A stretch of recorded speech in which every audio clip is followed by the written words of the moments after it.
Welcome to an introduction to REITs, or what we're calling REIT 101. My name is David Auerbach. I'm the Chief Investment Officer of Hoya Capital. And joining me is Jonathan Morris, or Professor Jonathan Morris, the founder of REIT Academy and a REIT professor at Georgetown University. In today's presentation, we're going to talk about the history and background of the REIT sector, the 1960 Act that created REITs, the dawn of the modern REIT era. And we're also going to go through a whole bunch of definitions, terminology, investing in the sector, talking about the property types, valuation methods, and where else you could find additional information. As we kick this off, Professor, I'd like to share a presentation here from Hoya Capital that we'll kind of use as a milestone or as a milepost as we go through our conversation. So let's start out as the whole, Professor. What is a REIT? What is a REIT? A REIT is a real estate investment trust, R-E-I-T. Investment trust. And what is a REIT, Professor? A REIT is a real estate investment trust, R-E-I-T. It is a company, an entity that owns commercial real estate properties. Go ahead. What does that mean exactly? Can any company be a REIT? What does that mean? No, a company that is intending to be a REIT needs to create the documents necessary to become a REIT. Once they are approved by the Securities and Exchange Commission, or the SEC, they can then pursue the acquisitions and development of properties, typically in a single asset class or property type. So we have different REITs, which I know you'll get into in a minute, that own office buildings or shopping centers or apartment buildings. Each of those is called a REIT sector, and those are just 3 out of the 14 or 15 REIT sectors that exist today. So I have the slide up here that talks about the REIT rules. So from the structure level, can you maybe highlight some of the most important rules in order for a company to qualify as a REIT? Sure. The intent is that the company is focused on generating revenue from real estate properties. So a minimum of 75% of the revenue from the company, the REIT, must come from either leases or rents for real properties. There are a few other detailed elements that you need to have to qualify for a REIT. But as you go through the list, you'll find that most of these can be met within the time frame that they need to be met. The 100 shareholder rule, there's a 90% of taxable income payout requirement, which means the company takes 90% of its taxable income and sends it to shareholders. So the rules are important, but they're all doable, and no one seems to get hung up on them. So as you mentioned that there are all of these different sectors, let's go way back in time, Professor. NAREIT has this great table on their website. By the way, Professor, what's NAREIT? NAREIT is the National Association of Real Estate Investment Trusts. What does that mean? They are the national association for the industry. They lobby for the industry. They create research for the industry. They create committees for the industry. It's a very big organization that was started basically at the same time REITs were started. So I have this timeline of REITs, and I guess we can't talk about it without the history of REITs. And as somebody who teaches a course on this, let's go back in time 65 years, Professor, to 1960. Walk us through the start of the REIT industry.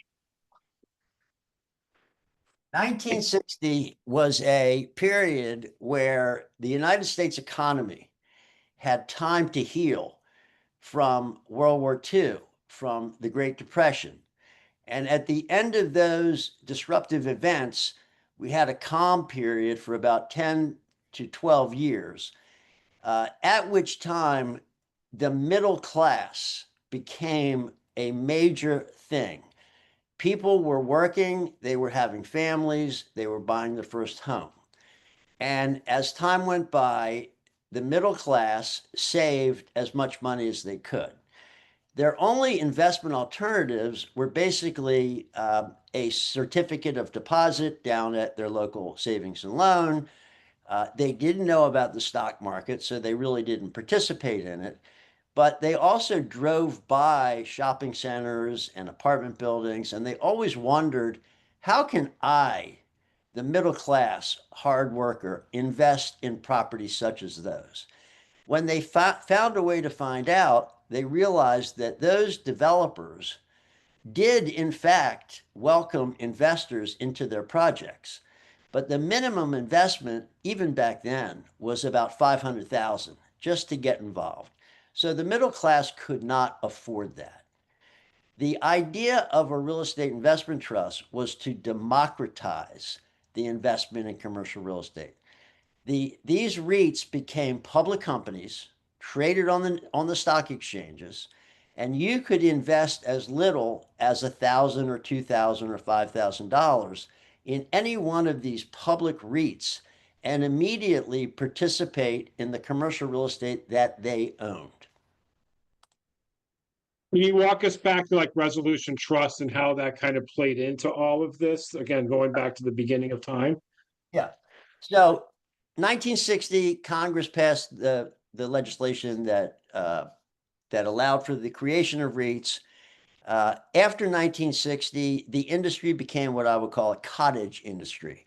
There were several REITs that went public within the first 5 years after the legislation.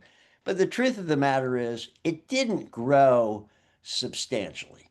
And the reason it didn't is because developers had access to lots of different capital sources to build their buildings. As the 80s dawned, in 1981 and 1982, the US economy really picked up steam and businesses were growing, the federal government was growing, and lo and behold, the demand for office space grew substantially in every major metro. Now, I'm sitting here in Washington, D.C. The downtown portion of Washington, D.C. was growing like a weed. Law firms wanted more space, accounting firms wanted more space, associations wanted more space, and the federal government wanted huge blocks of space to grow. So developers were building new office buildings on land that they had owned for decades in downtown DC. And by the time they got to the point where they're finishing the building, they had already leased the entire building, either to law firms, accounting firms, or the federal government. And those were huge wins for these developers. So they took that capital and they reinvested it in the next office building and the next one and the next one. And that continued from around 1982 to about 1986, 87. Interestingly, when 1986, 1987 came around, the tenants that were in the market had satisfied their needs for office space.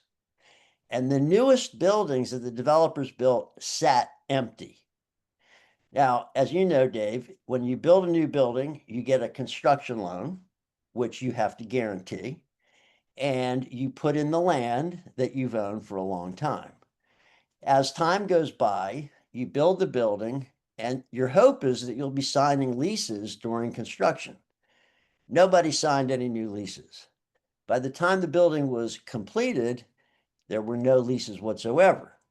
And then a year or two goes by, and the lender, the bank, is now forcing you to be foreclosed on that building, meaning the bank is going to take the building away from you. And all of the money and time that you invested in building it is gone. Okay? So that started 87, 88. The next shoe to drop was those very lenders, those banks that were taking the properties back, they failed as well.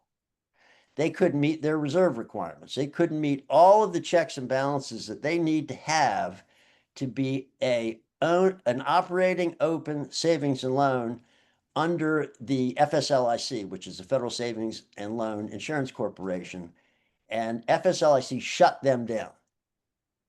So that was 89. Congress got in the act and they saw what was happening. The good news was all of this destruction of value was pretty much focused on the commercial real estate industry. But Congress was worried that it was going to migrate into the US economy and start having a negative impact on the US economy. So the Congress raced to create a new federal agency called the Resolution Trust Corp. The Resolution Trust Corp, based in Washington, D.C., was set up specifically to take over all of these failed properties that had gone back to the banks, and then the banks failed. So the Resolution Trust Corporation, 1989, became the recipient of all these projects that were over-levered, never leased, and the RTC took them in, and their goal was to sell them as quickly as possible. So you had all these properties coming into the RTC, and the RTC staff was basically taking the highest bid and selling them. Now, they may have received a $100 million office building that had failed. Some of the investors who went to the RTC to buy these properties, they could have bought that building for $10 million. Now, it had no tenants and it had no cash flow.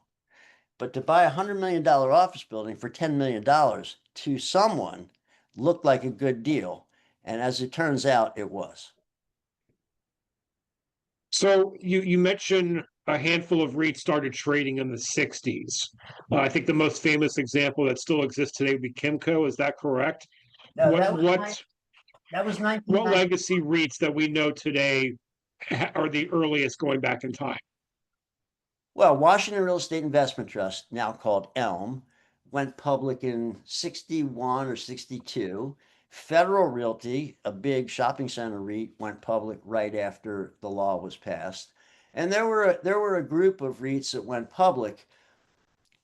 On that note, interestingly, we didn't have the internet back then. I wasn't around yet, but the new REITs that came to the market were actually based in DC. And the reason for that is the headline news got out very slowly in America. It would take days for people across the country to find out that Congress passed a law to create REITs.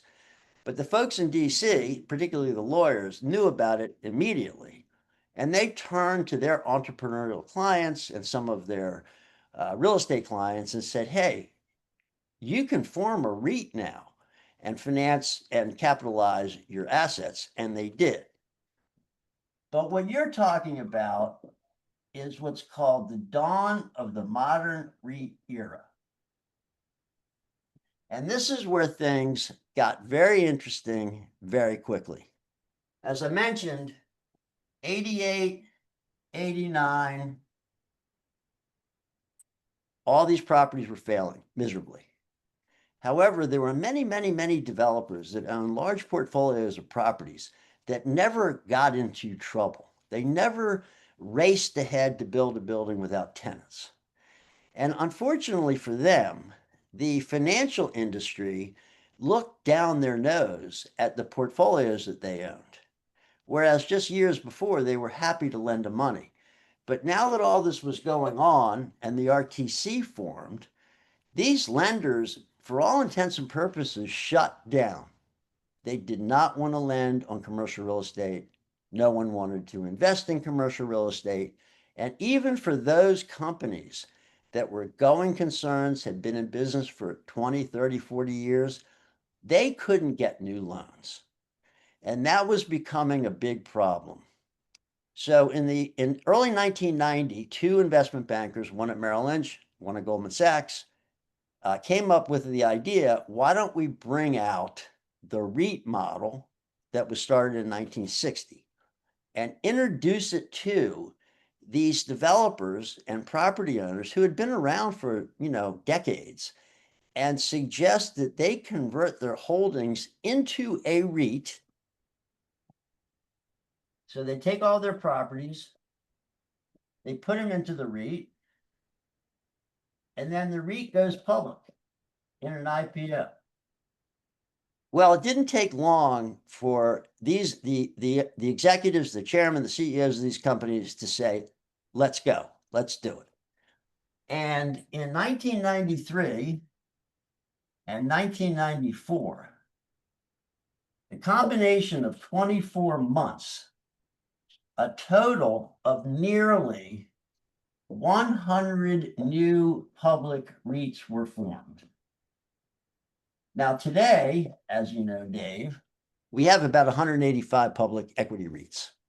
So to have 100 of them formed inside of 24 months is pretty dramatic. By the end of the 1990s, by 1999, we had a grand total of 154 public equity REITs formed from 1991 to 1999. So the vast majority of today's public equity REITs were formed during the 1990s. One takeaway, 154 in 99, 185, 200-ish today. But that also doesn't count all the guys that have merged and gone away. So really, if you add up all the incrementals, like, the Rexons, the ROICs, EOPs of the world, it was really about 225 to 250 names that we had in our universe. But let's shift gears just a little bit. I have this slide up here of equity versus mortgage REITs, public versus private.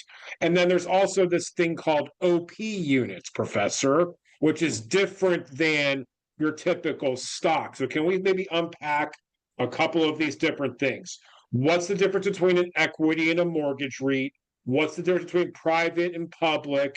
And what's the difference between a publicly traded share and an OP unit? Okay.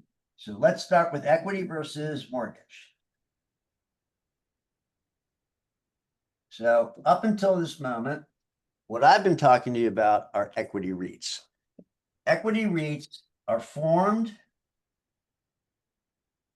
go public, and they raise capital. That capital is equity capital. And they use that equity capital to grow. They buy properties, they develop properties, they buy properties that are existing but need renovation. And that's an equity REIT. They are issuing stock on the New York Stock Exchange to raise capital, which they will invest in real properties. And that's the key phrase, invest in real properties. A mortgage REIT, on the other hand, also goes public and raises capital. But what they do is they invest in loans. They invest in mortgages. So the assets of a mortgage REIT happen to be debt, mortgage debt, loans. In some cases, these REITs actually make loans. So the difference is very stark between an equity REIT and a mortgage REIT. Equity REIT, real property is owned. Mortgage REIT, loans are owned. What about risk?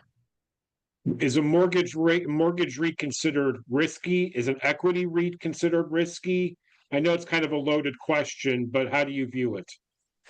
So mortgage REITs own loans. If a mortgage REIT started out 10 years ago and went public and raised capital, they would start buying loans. The way interest rates run, they run in cycles. And this is interest rates. So if this REIT started out life right here, and over the first 5 years, they bought loans, and the interest rates were right here. Okay, I'm not even going to give you any numbers. I'm just telling you, if interest rates were right here, their portfolio would be full of loans at these interest rates. We're very close. When interest rates go up, which is typically at the end of a 7-year cycle, they're much higher than they were when the mortgage REIT was buying these loans. And what happens is when rates go up, prices of these loans or values go down. So by no fault of their own, the mortgage REIT has been acquiring loans during this lower era of interest rates. But as time goes by, when interest rates rise, it will have a depressing effect on the value of their portfolio. So the risk inherent in mortgage REITs is much more aligned with where interest rates are today and where they're going to be versus equity REITs. Does that make sense? Let's build on that. We hear in the industry that REITs are interest rate sensitive. Now, we know we just discussed it on the mortgage REIT side, but are equity REITs interest rate sensitive? That's a great question. Back in the old days, when I started, equity REITs were not as interest rate sensitive as they are today. Today, almost every commodity, whether it's homes or REITs or anything that has value, is sensitive to interest rates. Now, one big reason for that is that when you buy a property, you typically borrow money to do so. And when you borrow money and interest rates are going up, the money costs you more and more each time rates go up. And that means that the capital, the cash that comes from the building has to go further and further toward paying the interest, the debt service on those loans that it may have 6 or 12 months earlier. So yes, public equity REITs are interest rate sensitive more so than they had been. And there's another reason for that. An investor that wants to buy into a REIT will receive, we'll talk about this, I know, but they'll receive a dividend. The dividend's paid quarterly, but it's expressed on an annual basis. So let's say the dividend's 4% a year. If interest rates in the market are 2.5%, then 4% looks like a good investment. But if interest rates go up to 4 or 4.5 or 5%, and these investors can buy treasuries or high quality bonds for 4.5 or 5% return, then the question is, why not do that and not take any risk of buying into a REIT which owns a portfolio of properties? So there is competition from fixed income investments like bonds and treasury securities when interest rates go up. Under normalized circumstances, the REIT dividend is typically greater than the current interest rates. And that is not quite true today, but they're about at par. So if REIT dividends went up or interest rates went down, the REITs would look like a better investment for, any investor that's looking for that type of return. Can we talk public versus private? Of course. What is the difference between a public REIT and a private REIT? So remember, I said the REIT gets formed and it goes public. That's just the start. When the REIT goes public, it sells stock in itself. The company is selling a portion of itself, its own portfolio, into the market. That stock is traded on an exchange, New York Stock Exchange, NASDAQ. We used to have the American Stock Exchange, and that means that it's liquid. So if you want to buy shares in a REIT today, and next week you wake up and you say, maybe I shouldn't have done that, you can pick up the phone or go on your laptop and put in a sell order, sell your shares. 24, 48 hours later, you have your cash, fully liquid. They also file their audited financial statements with the SEC, and myriad other reports have to be filed with the SEC. That's called transparency. So I'd like to pause, and I have the slide up here that talks about the advantages and characteristics of REITs, where we highlight liquidity, transparency. So we're going to go back and forth between the couple of slides here, but for those that are watching this, they can see this table that you're talking about. Go ahead. So liquidity is a very important feature. Now, when someone buys REITs or they buy REIT stocks, they don't think about that. They really don't, because they've done some homework, they've talked to some people, they've read some reports, and they make the investment. And they watch it, it goes up, it goes down, et cetera, et cetera. But they don't think about it until they need the money. And when they need the money, they typically need it right away. With public equity REITs, they can sell those shares and have their cash in a matter of days. And that's a very important positive benefit for public REITs. So I just want to stress that. And that's relates to public REITs. Transparency, we talked about. If you want to find out any information about the company you invested in, there are a few websites you can go to, principally the Securities Exchange Commission's website. Every piece of information about that company is on the website, and it's updated daily. Now, dividends are another big thing we talked about. So if somebody says, I bought a REIT stock and it's got a 6% dividend yield, what they mean is they may have paid $20 a share for the stock. At 6%, they're getting $1.20 per share a year, and it's paid 4 times a year. So 120 by 4 is 30 cents, or 30 cents a share, paid 4 times a year quarterly. How is that taxed? It's taxed in a variety of ways, but before I tell you, I will also tell you that REITs do not pay federal income taxes. REITs, what they call, pass through their earnings to you, the shareholder. And however those earnings were derived go directly to the shareholders. So some of those earnings might be what's called return of capital. That's taxed at 0. Some of the earnings that you get out of your dividends may be from leases or rents. That's taxed at ordinary rates, your ordinary rate. You take that income, you put it on your 1040, and then you figure out your taxes. And some are taxed at what's called capital gains. If the REIT sold a property and distributed the income, that's capital gains income, typically at 20%. There's no hard and fast rule because each REIT is different. But these are the 3 flavors of what you may pay in taxes on your dividends. So what about private REITs then? I guess keep the public stuff up there, but what's the difference now with a private REIT? A private REIT is set up for a particular purpose. The sponsor, the entrepreneur who sets up a private REIT, is pretty much interested in the structure that it holds. They're not interested in going public.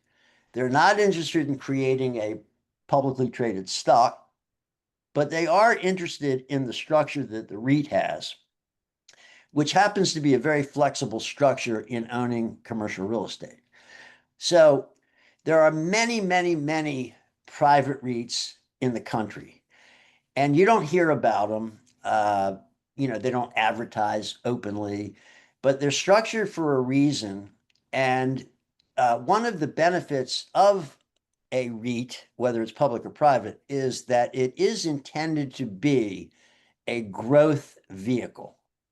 So if you have a portfolio of 20 properties and you think about creating a REIT out of those 20 properties, if your intention is to grow from 20 to 21 to 24 to 25 properties, a REIT may very well be a good alternative. If your intention is just to keep those 20 properties distribute the income to the owners, which you may be one of, but not grow the portfolio, a REIT may not be the right method. A traditional limited partnership may do just as well, but a REIT is intended to grow whether it's public or private.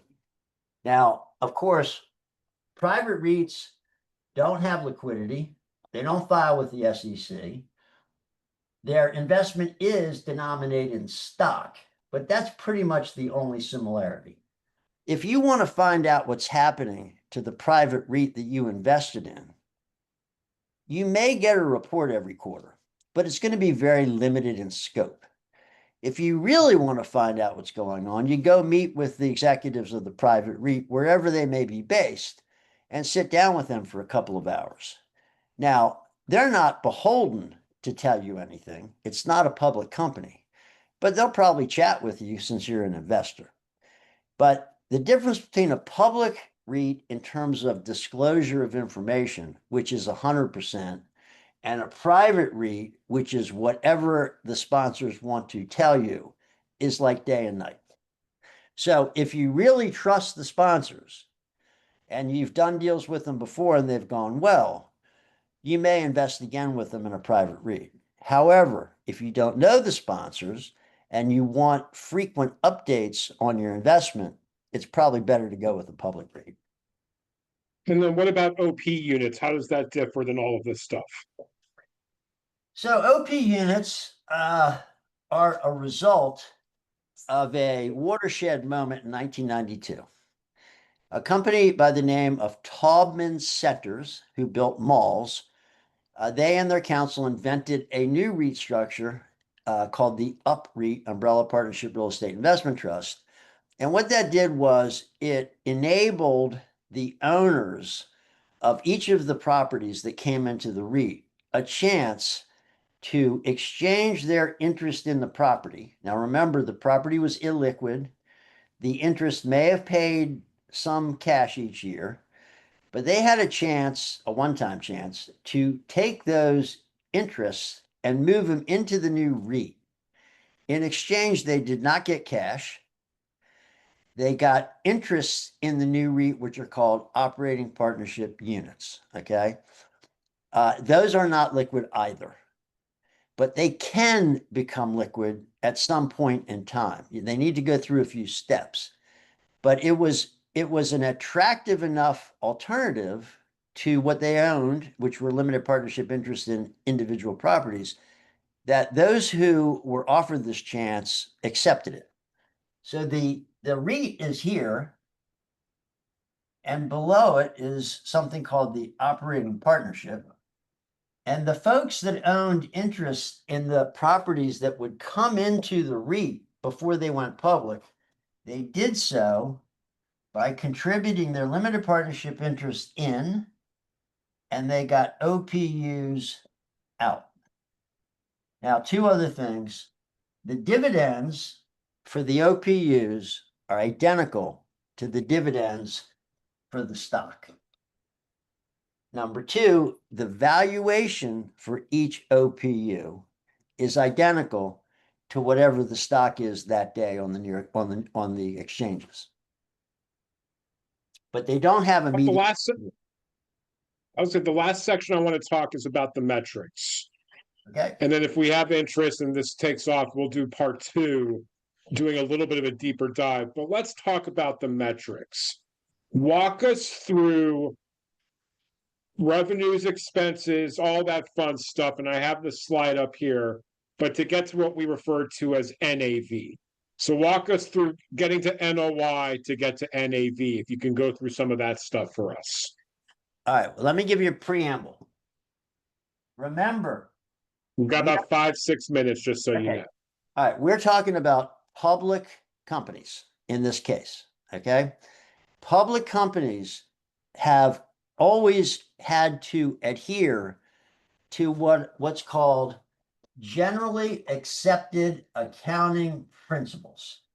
And that's a mouthful, but GAAP or GAAP are the accounting rules that govern how you report to shareholders by a public company. And what happens with that is It takes the traditional NOI or net operating income from the private sector and it changes it.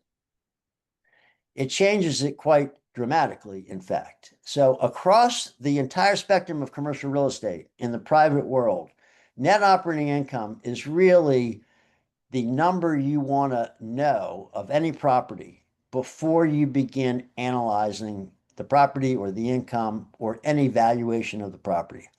When GAAP changes NOI, everything changes. So in the first situation, you got revenue minus operating expenses plus depreciation, and that equals NOI. The blue square plus depreciation is debatable, but what's not debatable is revenue minus OPEX equals NOI. Then you go to EBITDA, earnings before interest, taxes, depreciation, and amortization. Now that takes you closer to cash flow or closer to NOI in the private world. The reason is because it takes your revenue, less expenses, add back some depreciation, and then it reduces it by the overhead. Now the overhead or G&A, general administrative expenses, is the dollar cost to run the REIT. Remember, if the REIT's got 30 properties in it, it also has a CEO, CFO, and lots of other people running the REIT. If a private sponsor had 30 properties, they may be owned in a partnership, and the partnership doesn't have all those expenses. It's got expenses, but it doesn't have salaries and bonuses and everything that goes with operating a public company. So by reducing that from your revenue, it gets you closer and closer to NOI. And then the big one is funds from operations. So FFO is typically the headline earnings metric. And that includes the add back of what's called depreciation and amortization as the big changes.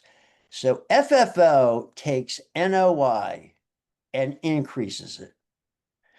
And that is also a debated metric because on the private side, NOI is as pure as it can get. On the public side, FFO is not pure cash income that may be distributed to shareholders. It is truly an accounting metric.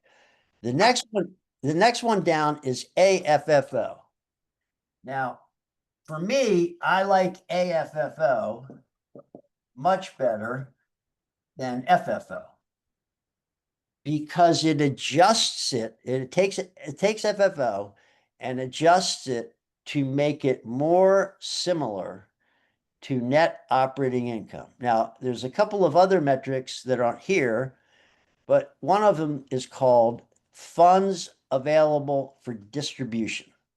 And that number is the amount of cash available to distribute to shareholders. It's not on the chart.